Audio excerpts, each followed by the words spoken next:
Hello, another quick project. I just put in this bench in Japanese maple.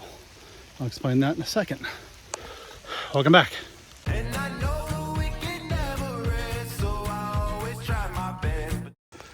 So this is a granite bench and a Japanese maple tree that was growing at my parents' house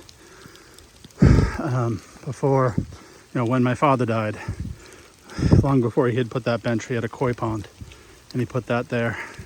And that Japanese maple was a more beautiful tree. It's coming back. It was in transplant for the past year.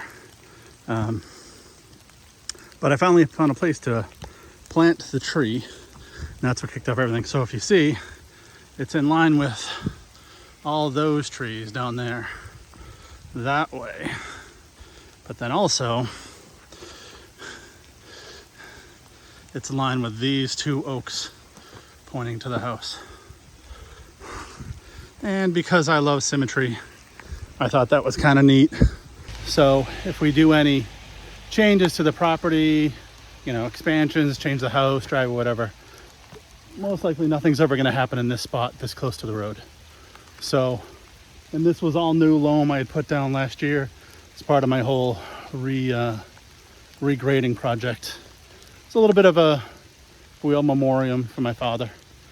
This bench I put here so we can watch our kids come, the school bus come and get them and bring them home. So yeah, that's a quick little project. Hey everyone, thanks for watching. Please like and subscribe for more DIY and outdoor projects. This is Brendan from Winter Woodlife, signing off.